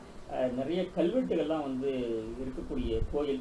இந்த கல்வெட்டுகளெல்லாம் வந்து வெளியுலகுக்கு தெரிவித்தவர் வந்துட்டு நம்ம வரலாற்று ஆய்வாளர்கள் நிறைய பேர் இதை பற்றிலாம் வந்து பேசியிருக்கிறாங்க, எழுதியிருக்கிறாங்க. இன்னும் பேசப்பட்டு வரக்கூடிய ஒரு கோயிலாக இருக்கிறது. இந்த கோயில் மட்டுமல்ல, இந்த கோயிலில் இருக்கக்கூடிய ஓவியம் இருக்குது பாருங்கள், அற்புதமான ஓவியம். இந்த ஓவியம் வந்து பார்வதி தேவியுடைய உருவம்னு சொல்லிட்டு சொல்கிறாங்க. இதுக்கு எதிர்ப்புறம் இருக்கிற சுவற்றில் வந்து ஒரு ஓவியம், சிவபெருமான் வந்து தாண்டவம் ஆடுறாரு, சம்ஹார தாண்டவம்னு சொல்லிட்டு. அந்த தாண்டவத்தை, அந்த நடனத்தை வந்து பார்வதி ரொம்ப ஒய்யாரமாக நின்றுட்டு ரசிக்கிறாங்க. மேலே பாருங்கள், ஒரு வண்ண குடையெல்லாம் வந்து இருக்குது. அழகாக தீட்டப்பட்ட ஒரு ஓவியம் இது. நம்ம தென்னிந்திய ஓவியக்கலை மரபு அப்படின்னு சொல்லிட்டு சொல்லுவோம். அஜந்தா எல்லோராவில் தொடங்குன அந்த தென்னிந்திய ஓவியக்கலை மரபு எங்கன்னாக்கா இலங்கை சிகிரியா வரைக்கும் போகுது. அந்த ஓவியக்கலை மரபில் குறிப்பிடத்தகுந்த இடத்த வந்து நம்ம காஞ்சிபுரம் கைலாசநாதர் கோயிலில் இருக்கிற பல்லவ ஓவியமும் இங்கே பனமலையில் இருக்கக்கூடிய ஓவியம் இடம்பெறுகிறது. இங்கே முழுமையான ஒரு பல்லவ ஓவியத்தை நம்ம பார்க்கணும் அப்படின்னு சொல்லிட்டாக்கா இன்னைக்கு எஞ்சி நிற்கக்கூடிய ஒரே பல்லவ ஓவியம் அப்படிங்கிற ஒரு பெருமை யாருக்கு எங்கே இருக்குது அப்படின்னாக்கா பனமலை கோயில் இருக்கக்கூடிய இந்த ஓவியத்துக்கு இருக்கிறது. இதை பாதுகாக்கப்பட வேண்டிய ஒரு கடமையும் பொறுப்பும் நமக்கும் அரசாங்கத்துக்கும் இருக்கிறது. பல்லவர் காலத்தில் அடுத்த ஒரு வரலாற்று தடயம்னு நம்ம பார்க்க போனாக்கா தொண்டூர், செஞ்சிக்கு பக்கத்தில் இருக்கிற தொண்டூர். நம்ம பாருங்கள், ஒரு பிரம்மாண்டமாக ஒரு பாறை, ஒரு தனித்த ஒரு பாறையில் பெருமாள் எப்படி ஒரு சைன கோலத்தில் இருக்காரு பாருங்க. ரொம்ப அற்புதமான ஒரு சிற்பம் இது. நல்லாவே வந்து அதை செஞ்சுருக்கிறாங்க. அவருடைய தலை பகுதியை பார்த்தீங்கன்னாக்கா கம்போடிய பாணியை சேர்ந்தது அப்படின்னு சொல்லிட்டு சொல்கிறாங்க. அந்த தலைப்பகுதியை வச்சு அற்புதமான ஒரு சிற்பம். பல்லவ கலை நுணுக்கத்திற்கு, வேலைப்பாட்டிற்கு எடுத்துக்காட்டாக இருக்கக்கூடிய சிற்பம் தான் இந்த தொண்டூரில் இருக்கக்கூடிய இந்த சயன பெருமாளுடைய சிற்பம். இதை நம்ம பார்க்குறோம். பல்லவர் காலத்தில் இன்னொரு வரலாற்று தடயமாக நம்ம பார்க்கக்கூடியது, நம்ம ஏற்கனவே சங்க காலத்துக்கு சேர்ந்த கீழ்மா விலகையை பார்த்து பாருங்கள். அந்த இடத்துல இருக்கக்கூடிய குடைவரை, அதாவது எடுக்கப்பட்ட பல்லவர் காலத்தில் எடுக்கப்பட்ட குடைவரையிலேயே மிகவும் சிறிய குடைவரை அப்படிங்கிற ஒரு பெருமை வந்து இந்த குடைவரைக்கு, கீழ்மா விலங்கில் இருக்கிற குடைவரைக்கு இருக்குது. இது உள்ளே வந்து விஷ்ணு நின்ற கோலத்தில் நின்றுட்டு இருக்கிறாரு. அற்புதமான ஒரு குடைவரையாக வந்து நம்ம இதை பார்க்கலாம்.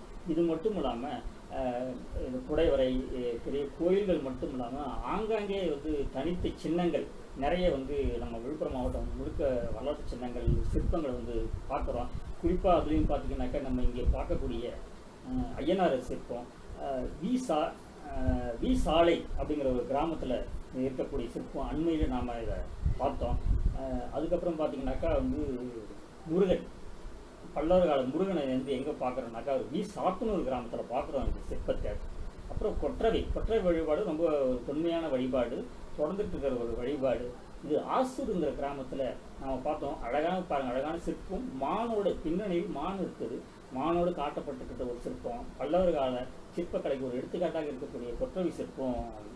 மூத்த தேவி வழிபாடு நமக்கு தொன்மையானது, தொடர்ந்து வந்துகிட்டு தான் பல்லவர் காலம் வரைக்கும் தொடர்ந்த ஒரு விஷயம்தான். இப்போ நம்ம பார்க்கக்கூடிய அந்த மூத்த தேவி வந்து பொன்னங்குப்பம், அந்த ஆசூருக்கு அருகில் இருக்கக்கூடிய பொன்னங்குப்பம் அப்படிங்கிற பகுதியில் தான் இந்த சிற்பம். எங்கே இருக்குன்னா ஒரு ஏரிக்குள்ளே கோயில் கட்டி வச்சுருக்கிறாங்க. நாங்கள் போயிருக்க நேரம் கடுமையான மழை, அந்த கோயிலுக்குள்ளேயும் வந்து மழை நீர் சூழ்ந்துட்டு இருந்தது. அந்த நேரத்தில் எடுக்கப்பட்ட புகைப்படம் தான் இது நம்ம பார்க்கறது. அப்புறம் சோமாஸ்கந்தர் வழிபாடுங்கிறது வந்து பல்லவர் காலத்தில் தான் வந்து ஏற்படுது.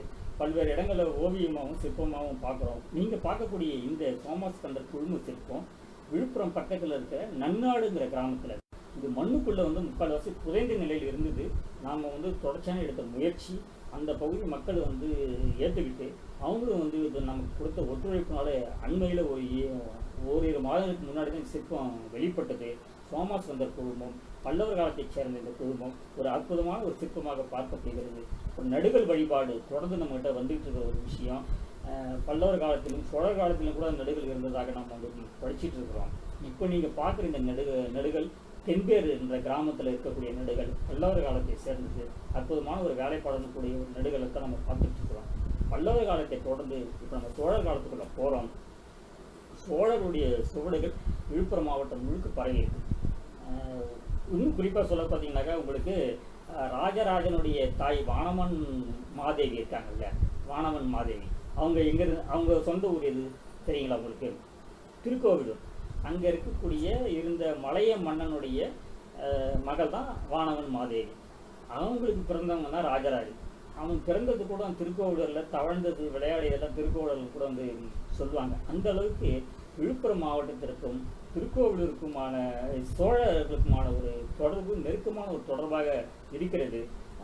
இதுக்கான ஒரு சான்றுகள்லாம் வந்து நம்ம மாவட்டத்தில் பல்வேறு இடங்களில் வந்து பார்க்குறோம். இப்போ அடுத்து நம்ம பார்க்குற பாருங்கள், கிராமத்தில் இருக்கக்கூடிய சந்திரமௌலீஸ்வரர், மன்னிக்கணும், கிராமத்தில் இருக்கக்கூடிய சிவாலயம் தான் இந்த இந்த இந்த கோயில். இப்போ நம்ம வந்து பார்த்துட்டு இருக்கிற இந்த கோயில், இதில் வந்து என்ன பார்த்தீங்கன்னாக்கா வந்து ராஷ்டிரகூடர்கிட்ட இருந்து சோழ நாட்டை பாதுகாக்கணும்னு சொல்லிட்டு சோழ நாட்டுடைய வடபகுதியில் வந்து அப்போது சோழ படைகள் வந்து தங்கியிருந்தாங்க. குறிப்பாக வந்து பராந்தகனுடைய மகன் ராஜாதித்தன் இந்த பகுதியில் வந்து தங்கியிருந்தான். இந்த கிராமத்தில் தான் வந்து அவன் முடிசூட்டு கொண்டான்ங்கிற ஒரு தகவல் இருக்கிறதால மௌலி கிராமம் அப்படின்னு சொல்லிட்டு பேர். மௌலி கிராமம் வந்து பிற்காலத்தில் என்னாச்சுன்னா கிராமம் அப்படிங்கிறது வந்து சுருங்கிடுச்சு.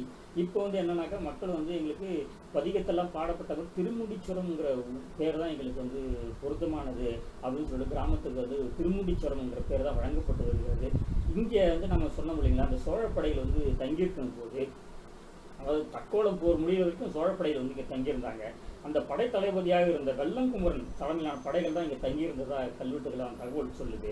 அப்போ தான் வந்து இங்கே இருந்த கோயில் வந்து கற்றளியாக மாற்றப்பட்டதாக, அதாவது எப்போனாக்கா 943ஆம் ஆண்டு ஜனவரி மாதம் 14ஆம் தேதி இந்த கோயில் கற்றளியாக மாற்றப்பட்டதுங்கிற தகவல் இங்கே இருக்கக்கூடிய கல்வெட்டுகளில் இருக்கிறது. அந்த வகையில் வரலாற்றில் சோழருடைய தடம் பதித்த ஒரு கிராமமாக இந்த திருமுடிச்சுரம் கிராமம் இருக்கிறது. அப்புறம் உலகாபுரம்னு சொல்லிட்டு ஒரு ஊர் திண்டிவனத்துக்கு பக்கத்தில் உலகாபுரம் இருக்குது. அங்கே வந்து என்னன்னாக்கா ராஜராஜனுடைய பட்டத்து அரசிகளுள் சிறந்து விளங்கியவராக கருதப்படுபவர் தான் உலக மாதேவி இல்லைங்களா. அவருடைய பேரால் தான் இந்த ஊர் ஏற்படுத்தப்பட்டதா உலக மாதேவிபுரம் அப்படிங்கிறது தான் வந்து என்ன ஆயிடுச்சுனாக்கா உலகாபுரம் அப்படின்னு சொல்லிட்டு வழங்கப்பட்டு வருது. அங்கே இருக்கக்கூடிய சிவாலயத்தை தான் நம்ம வந்து இப்போ பார்க்குறோம்.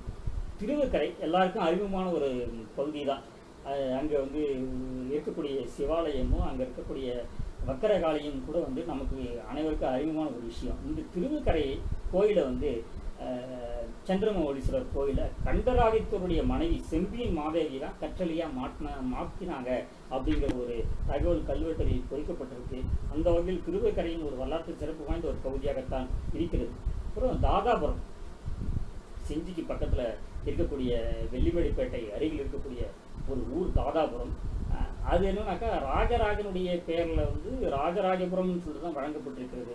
எப்படி தாதாபுரமாக மாறிச்சு, எப்போ மாறிச்சுங்கிற தகவல் நமக்கு தெரியல.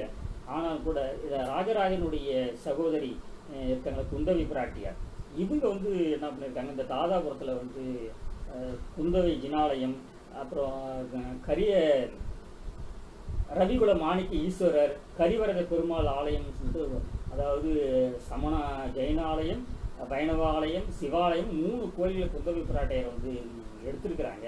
நாம் பார்க்குறது வந்து அந்த தாதாபுரத்தில் இருக்கக்கூடிய கரிவரத பெருமாள் கோயிலை வந்து பார்க்குறோம்.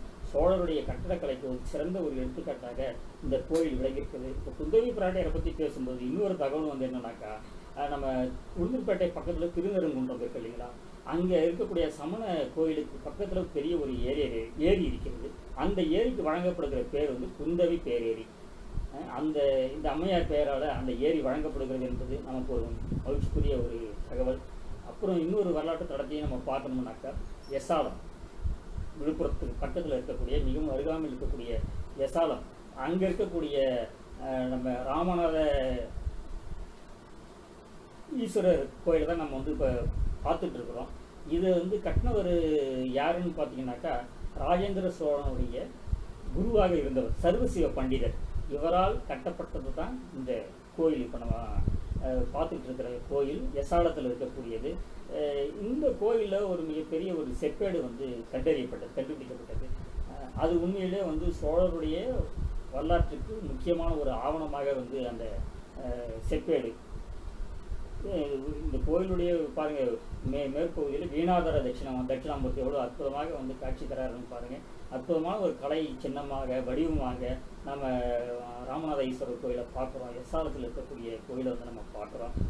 இந்த செப்பேடு பற்றி சொன்னோம் பாருங்கள், எசாலம் செப்பேடு அது சோழருடைய வரலாற்றில் முக்கியமான ஆவணமாக கருதப்படுகிறது. இதில் வந்து என்னென்னா, செப்பேட்டில் 2 விஷயத்தை நம்ம வந்து குறிப்பிடலாம். நிறைய விஷயங்கள் இருக்குது, ஆனாலும் வந்து குறிப்பிடத்தகுந்த ஒரு 2 விஷயங்கள் நம்ம வந்து சொல்லலாம்னு நினைக்கிறேன்.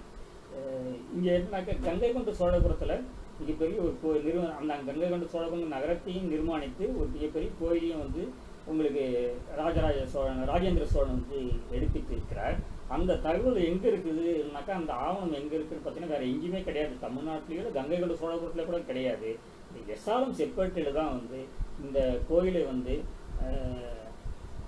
ராஜேந்திர சோழன் எடுத்தான் அப்படிங்கிற ஒரு விஷயத்தை இந்த எஸ்ஆர்எம் செப்பேட்டில் குறிப்பிடப்பட்டிருக்கு. இப்போ இந்த கோயிலுக்கான நிலம் தானம் மற்ற விஷயங்கள்லாம் இருக்குதுல்ல சார், ஒரு சர்வ சிவ பண்டிதர் வந்து என்ன பண்ணுறாரு, மாமன்னன் கிட்ட போய் கேட்குறாரு. அந்த வந்து என்ன பண்ணுறாரு, இவர் ராஜேந்திர சோழன் வந்து காஞ்சிபுரத்தில் இருக்கிற மாளிகையில் தங்கியிருக்கிறாரு. அப்போ தான் இதற்கான வந்து தானத்தை எல்லாம் வந்து வழங்கியிருக்காங்க, இந்த கோயிலுக்கான தானத்தை எல்லாம்.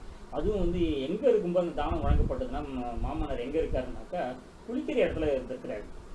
காஞ்சிபுரத்தில் இருக்கும் மாளிகையில் குளிக்கிற இடத்துல இருக்கும்போது இந்த தானத்துக்கான ஆணையை வந்து வழங்கியிருக்கிறார். அப்போ என்ன சொல்கிறாருனாக்கா, நம் வீட்டினுள்ளால் நாம் குளிக்கும் இடத்து தானம் செய்யாதிருந்து அப்படிங்கிற ஒரு தகவலை வந்து அங்கே பதிவு பண்ணுறாரு. அந்த இடத்துல இருந்து இந்த கோயிலுக்கான தானங்கள்லாம் வழங்கப்பட்டிருக்கிறது.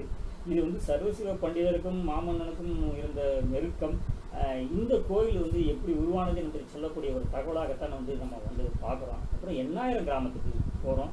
அந்த எண்ணாயிரம் கிராமத்தில் நீங்கள் பார்க்கக்கூடியது அங்கே இருக்கக்கூடிய வைணவ ஆலயம். அங்கே இருக்கக்கூடிய கல்வெட்டு வந்து என்ன சொல்லுதுனாக்கா, இங்கே ராஜேந்திர சோழன் காலத்தில் மிகப்பெரிய ஒரு வேதக் கல்லூரி இயங்கியது வந்து அங்கே இருக்கிற கல்வெட்டுகள் நமக்கு சொல்லுது.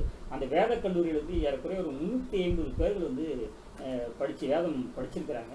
இந்த கல்லூரிக்கான 300 ஏக்கர் நிலத்தை வந்து பேரரசன் வந்து கொடையாக கொடுத்துருக்கிறான் அப்படிங்கிற தகவலையும் வந்து நம்ம இங்கே எண்ணாயிரம் கிராமத்தில் இருக்கக்கூடிய கல்வெட்டு மூலமாக நமக்கு வந்து தெரிய வருகிறது. சோழர்களுடைய வரலாற்றில் இந்த மாவட்டம் எந்த அளவுக்கு வந்து பங்கு பெற்றிருக்கிறது அப்படிங்கிறதெல்லாம் பார்த்தோம்.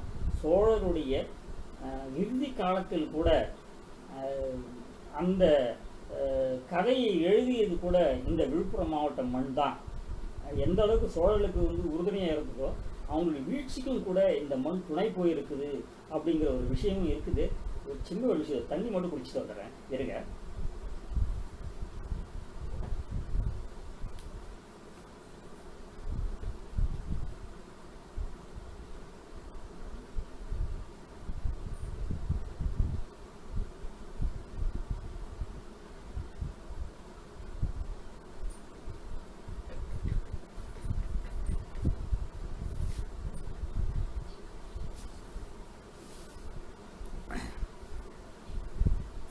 மன்னிக்கணும்.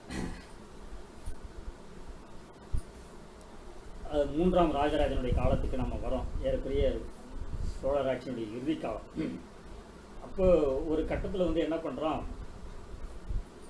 பாண்டிய மன்னனிடம் தோற்ற மூன்றாம் ராஜராஜன் குந்தல அரசன்கிட்ட வந்து தன்னுடைய உதவி கேட்டு தன்னுடைய படை பரிவாரங்களோட போயிட்டுருக்கிறான் ஓடிட்டுருக்கிறான்னு சொல்லிட்டு சொல்லணும். போயிட்டுருக்கும்போது அவனை வந்து தெல்லாறுங்கிற இடத்துல கோக்குறிஞ்சிங்கன் வைக்கிறான். யார் இந்த கோக்குறிஞ்சிங்கன்?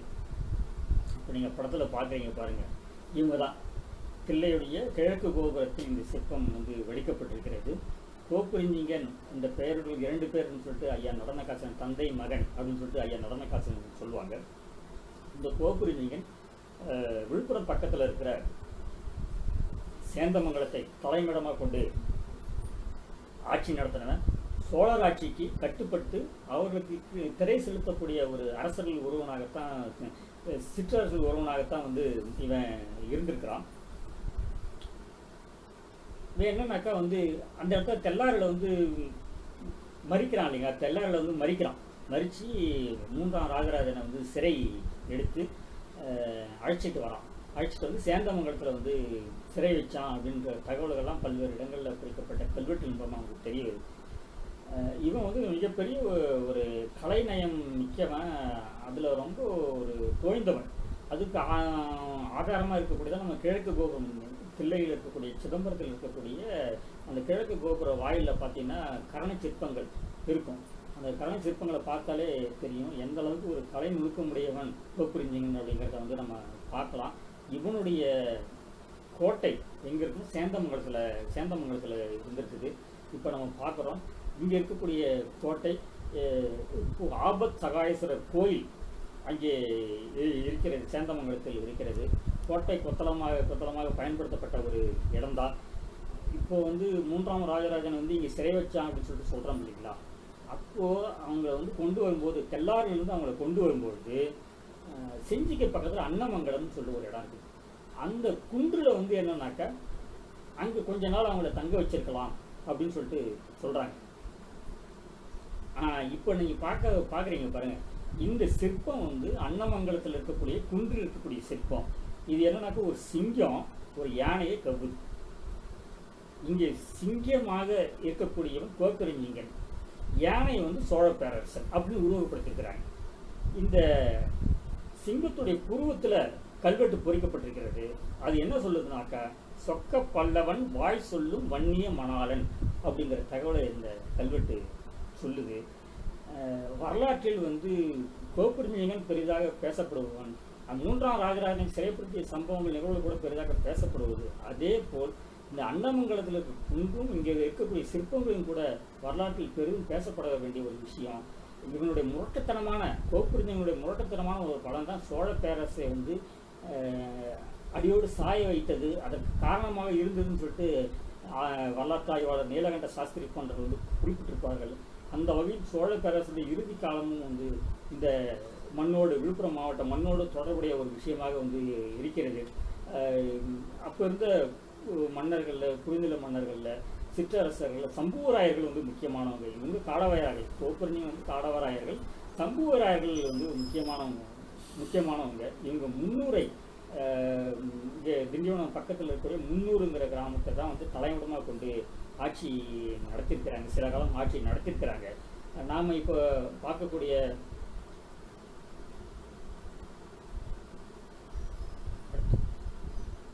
அடுத்து முன்னாடி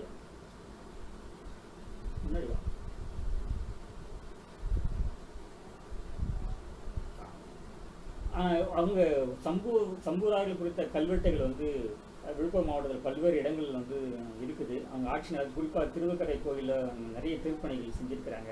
பல்வேறு இடங்களில் அவருடைய திருப்பணிகள் வந்து நடந்திருக்கு. வரலாற்றில் பெரிதும் பேசப்பட வேண்டியவர்கள் சம்புவராயர்கள். இந்த மண்ணோடு தொடர்புடையவர்கள் அவர்கள் என்ற ஒரு தகவலைங்க நம்ம வந்து பதிவு செய்கிறோம். சம்புவராயர்கள் தொடர்பு பார்த்தோம்னாக்கா சோழராட்சி முடிவுக்கு வந்து பாண்டியர்களுடைய கரம் வந்து நீளுது. விழுப்புரத்தை தாண்டியும் கூட பாண்டியர்களுடைய கரம் நீளுது. அதற்கு உதாரணமாக இருக்கத்தான் நம்ம இப்போ வந்து பார்த்துட்டு இருக்கக்கூடிய தலவானூரில் இருக்கக்கூடிய சிவாலயம். இப்போ இந்த சிவாலயத்தை பிரிச்சுட்டு புதுப்பித்து கட்டக்கூடிய பணியெல்லாம் நடந்துட்டு இருக்குது. பழைய புகைப்படம். இந்த தலவானூர் கல்வெட்டுகள் பாண்டியருடைய ஆட்சியை நமக்கு நினைவுபடுத்துகின்றன. இந்த தகவல் தான் வந்து நமக்கு இருக்குது. இப்போ நம்ம பார்த்தீங்கன்னாக்கா சோழ பேரரசோடு வந்து பாண்டியர்களுடைய காலம், அதுக்கு பிறகு வந்து பேரரசனுடைய காலம் வந்து ஏறக்குறைய முடிவுக்கு வந்துடுச்சு. அப்புறம் பல்வேறு படையெடுப்புகள் நடந்துட்டு இருக்கு, நிறைய மோதல்கள், போர்கள் வந்து நடந்துட்டு இருக்கு. ஆங்காங்கே இருக்கக்கூடிய சிற்றரசுகள், பாளையங்கள் தான் வந்து ஆட்சிக்கு வராங்க. இந்த மாதிரியான சூழ்நிலைகளில் வந்து நம்ம என்னன்னாக்கா கோட்டை கொத்தளங்களை பற்றி கொஞ்சம் பார்க்கலாம்னு சொல்லிட்டு நினைக்கிறேன். குறிப்பாக இதில் வந்து நம்ம வந்து பார்க்கலாம், விழுப்புரம் மாவட்டத்தில் செஞ்சிக்கோட்டையை சொல்லலாம். ஒரு அற்புதமான ஒரு கோட்டை, வரலாற்று சிறப்பு மிக்க ஒரு கோட்டை. இங்கே வந்து என்னன்னாக்கா இந்த கோட்டைக்கு வந்து தென்னகத்தின் ட்ராயின்னு சொல்லுவோம். அதாவது எளிதில் வெல்ல முடியாத ஒரு கோட்டைன்னு சொல்லிட்டு ஆங்கிலேயர் வந்து சொல்லுவாங்களாம். இந்த கோட்டையை வந்து என்னன்னாக்கா இன்றைக்கும் நிலைத்து நிற்கக்கூடிய மலையரண், மலை மேலே நிற்கக்கூடிய கோட்டைங்கிற ஒரு பெருமை வந்து செஞ்சிக்கோட்டைக்கு இருக்குது. ஒரு வகையில் பார்த்தீங்கன்னாக்கா அன்றைய தமிழகத்தினுடைய வரலாறுங்கிறது, நிகழ்வுகள்ங்கிறது இந்த செஞ்சியை மையப்படுத்தி தான் வந்து இருந்திருக்கிறது. செஞ்சி அழிஞ்சு சென்னப்பட்டணம் உருவாச்சு அப்படின்னு ஒரு சொலவடை வந்து இருக்கிறது. செஞ்சியுடைய அழிவுக்கு பிறகுதான் சென்னை வந்து முக்கியத்துவம் வாய்ந்த ஒரு இடமாக வந்து அரசியல் கேந்திரமாக வந்து மாறுகிறது. அப்படிப்பட்ட ஒரு அரசியல் நிகழ்வுகளுக்கு முக்கிய காரணமாக இருந்த இடம் தான் வந்து செஞ்சிக்கோட்டை. இந்த கோட்டையை வந்து 13ஆம் நூற்றாண்டில் வந்து கட்டப்பட்டதாக வந்து சொல்லுவாங்க. பல்வேறு காலகட்டங்களில் இதனுடைய புனரமைப்பு பணிகள், மாற்றங்கள்லாம் வந்து நடந்திருக்கு. குறிப்பாக பார்த்தீங்கன்னாக்கா வந்து மாலிகாபூர், சத்ரபதி சிவாஜி, ஆற்காடு நவாபுகள், பிரிட்டிஷார், பிரெஞ்சுக்காரர்கள் ஏகப்பட்ட படையெடுப்புகளை சந்திச்சுட்டு இன்னும் பாருங்கள் சரித்திர சாட்சியாக வந்து இந்த கோட்டை கொத்தளம் வந்து ஒரு அமைதியாக வந்து நம்ம நின்றுட்டு இருக்குது. பழைய வரலாறுலாம் வந்து சொல்கிற மாதிரி. இதில் இந்த செஞ்சிக்கோட்டையில் குறிப்பிடத்தக்க அம்சம்னு சொல்ல போனால் ஏறக்குறைய ஒரு 150 ஆண்டுகள் ஆட்சி செய்த நாயக்க மன்னர். இவங்களை பற்றி நம்ம சொல்லணும். ஏன்னா தமிழக வரலாற்றில் மதுரை நாயக்கர்கள் பேசப்படுகிறார்கள், தஞ்சை நாயக்கர்கள் பேசப்படுகிறார்கள். அதே போல் அதே காலகட்டத்தில் ஆட்சி புரிந்த செஞ்சி நாயக்கர்களும் வந்து வரலாற்றில் ஒரு முக்கியமான ஒரு இடத்தை வந்து பிடித்திருக்கிறார்கள். அவங்க காலகட்டத்திலையும் இந்த கோட்டை பல்வேறு மாற்றங்களை வந்து சந்திச்சு வந்திருக்கு. நாயக்கருடைய செஞ்சி நாயக்கருடைய ஆட்சி பார்த்தீங்கன்னாக்கா ஒரு கட்டத்தில் வந்து ஆந்திர மாநிலம் நெல்லூர், இந்த பக்கம் வந்து கொள்ளிடம், இந்த இடைப்பட்ட மிகப்பெரிய ஒரு பரப்பளவை கொண்டதாக ஒரு பிரம்மாண்டமான ஒரு பேரரசாகத்தான் வந்து அவங்க வந்து நாயக்கர்கள் இருந்திருக்கிறாங்க. அத்துடைய சரித்திரங்கள் சாட்சியங்கள் இன்னைக்கும் செஞ்சியில் வந்து இன்னும் நிலைச்சிட்டு இருக்குது. இதில் வந்து செஞ்சிக்கோட்டையிலன்னு நம்ம பார்க்கும்போது அந்த வரலாற்றை பார்க்கும்போது ராஜா தேசிங்கை பற்றி பேசாமல் இருக்க முடியாது. ஏன்னா வந்து ஒரு 10 மாதங்கள் தான் வந்து அந்த கோட்டையில் அவன் ஆட்சி செஞ்சான். ராஜா தேசிங்க கோட்டைன்னு கூட வந்து சொல்லுவாங்க, அது வழக்கில் சொல்கிறதானே தவிர ராஜா தேசிங்க கட்டிய கோட்டை அல்ல. அவனுடைய தந்தையை வந்து அங்கே ஆட்சியில் இருந்தார். தந்தையுடைய மறைவுக்கு பிறகு வந்து ஆட்சி பொறுப்பை ஏற்றுக்கிட்டு இருந்தாலும் ஒரு 10 மாதம் தான் வந்து இங்கே ஆட்சி செஞ்சான் ராஜா தேசிங். ஆனாலும் கூட மக்களுடைய வாய்வழி வரலாற்றிலும் கதை பாடல்களின் மூலமாகவும் ஒரு நீங்காத ஒரு இடத்தை வந்து ராஜா தேசிங் பெற்றிருக்கிறான். இப்போ நம்ம பார்க்கக்கூடிய சிற்பம் வந்து ராஜா தேசிங்க அவனுடைய மனைவி ராணிபாய் 2 பேரும் குதிரையில் போகிற மாதிரியான சிற்பத்தை தான் நம்ம வந்து பார்த்துட்டு இருக்கோம்.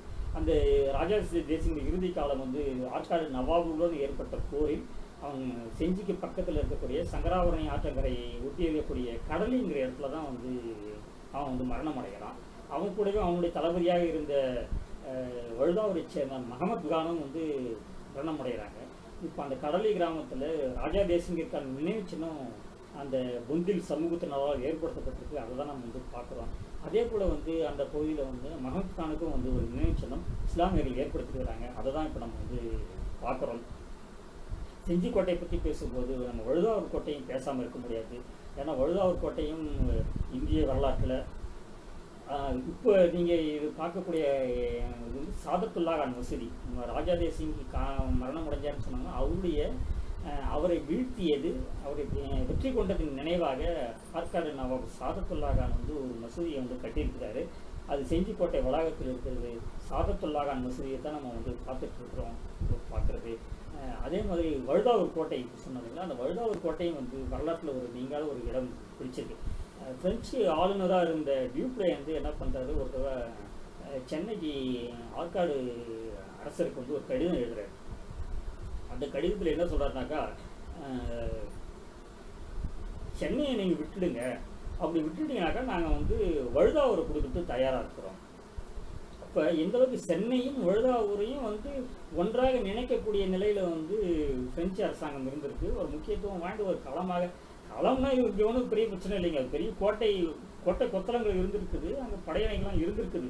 ஆனாலும் கூட என்னன்னாக்கா வருமானம் வழுதாவூர் கில்லைதாரில் தான் வந்து வருமானம் ஏறக்குறைய 1 லட்சம் ரூபாய்க்கு மேலே வருமானம், பெரிய வருமானம் அன்னைக்கு வந்துகிட்டு இருந்ததுனாக்கா அது வழுதாவூர் பகுதி சீர்மையிலிருந்து தான் வந்துட்டு இருக்குது.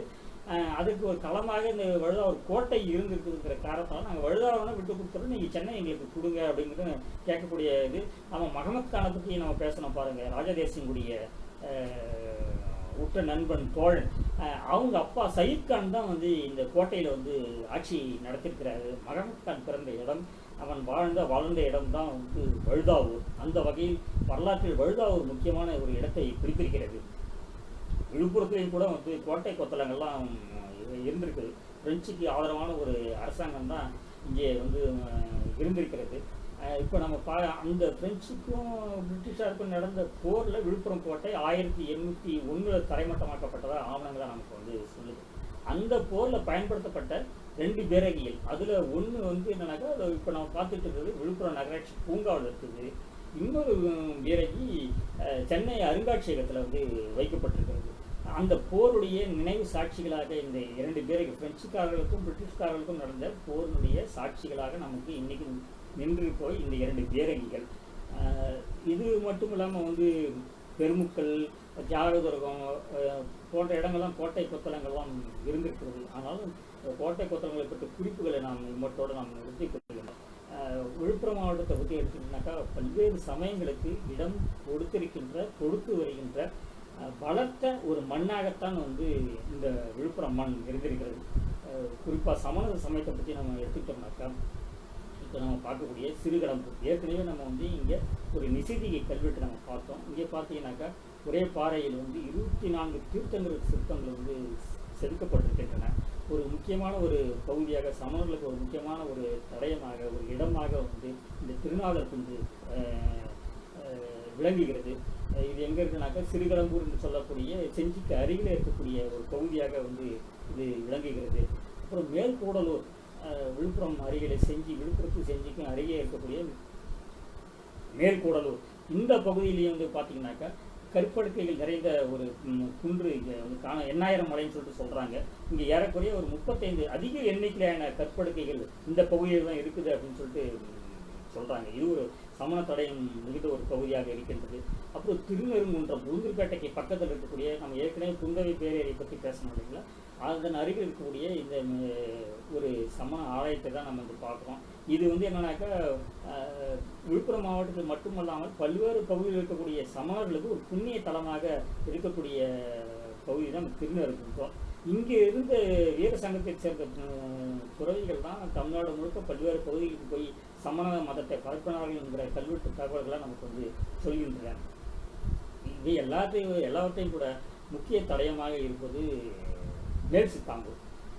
உங்களுக்கு செஞ்சி திண்டிவனம் சாலையில் இருக்கக்கூடிய மேல் சித்தாம்பூர், அங்கே இருக்கக்கூடிய பார்சவநாதர் கோயிலை தான் வந்து நீங்கள் இப்போ பார்க்குறீங்க. இன்னொரு கோயில் மலைநாதர் கோயில்னு சொல்லிட்டு இருக்குது. இங்கே வந்து மிகப்பெரிய ஒரு சமண மடம் இயங்கி வருகிறது. குறிப்பாக வந்து திகம்பர பிரிவு சமணர்களுக்கு தலைமை மடமாக இந்த மேல் சித்தாம்பூர் மடம் விளங்கி வருகிறது. இந்த மடத்தை வந்து மரியாதைக்குரிய ஐயா லட்சுமி சேன பட்டாரகர் அவர்கள் வழிநடத்தி வருகிறார்கள். அற்புதமான ஒரு சேவையை வந்து இந்த மடம் செய்து வருகிறது. அந்த மிகப்பெரிய மடாதிபதியாரை தான் நம்ம வந்து படத்தில் பார்க்குறோம். அப்புறம் வந்து பார்த்திங்கன்னா சமணத்தை தொடர்ந்து சைவத்தை வந்து என்னன்னாக்கா ஒரு முக்கியமான ஒரு இடமாக இந்த இடம் இருந்திருக்குது. சுபாஷ் அது என்னன்னாக்கா சைவத்தில் வந்து முக்கியமான இடம் அப்படின்னு பார்த்தீங்கன்னா முக்கியமான ஒரு பங்காற்றை வந்து இந்த இடம் விழுப்புரம் மாவட்டம் வந்து வகிச்சிருக்குது. அதுலேயும் குறிப்பாக வந்து தேவார மூவர்களில் ஒருவரான சுந்தரர் அவர் வந்து அவதரித்தது வந்து எந்த இடம்னு பார்த்தீங்கன்னாக்கா நம்ம விழுப்புரம் பக்கத்தில் இருக்கக்கூடிய திருநாவலூர். அங்கே தான் வந்து இவர் அவதரித்தார் சுந்தரர். அவர் வந்து என்ன பண்ணார், முதலில் வந்து பாடிய பதிகம் பித்தா பிறைசூடி பெருமானே இருக்கு பாருங்கள், அந்த பதிகத்தை வந்து திருவெண்ணநல்லூரில் தான் வந்து அவர் அரங்கேற்றம் பண்ணார். இன்னொரு சுவையான ஒரு சம்பவம் நமக்கு இப்போ நடந்தது தெரியும். பெரிய புராணத்தில் வந்து சேக்கிழார் விவரிச்சிருக்காரு. அடிமை ஓலையை காட்டி வந்து சிவபெருமான் வந்து சுந்தரர்கிட்ட வந்து பேசுகிற ஒரு விஷயம். 2 பேருக்குமான நடந்த வாத பிரதிவாதங்கள் முக்கியமான ஒரு தகவலை நம்ம சொல்லக்கூடிய ஒரு விஷயம். அந்த வாத பிரதிவாதங்கள் நடந்த ஒரு மண்டபம் சிவபெருமானுக்கும் சுந்தரருக்கும் நடந்த மண்டபம் தான் வந்து என்னன்னாக்கா வழக்குரைத்த மண்டபம் அப்படின்னு சொல்லிட்டு சொல்கிறாங்க. அந்த மண்டபம் இன்றைக்கி திருவண்ணூர் கோயில் வளாகத்தில் வந்து அமைக்கப்பட்டிருக்கு. அதைத்தான் நீங்கள் வந்து படங்களை பார்த்துட்ருக்கீங்க.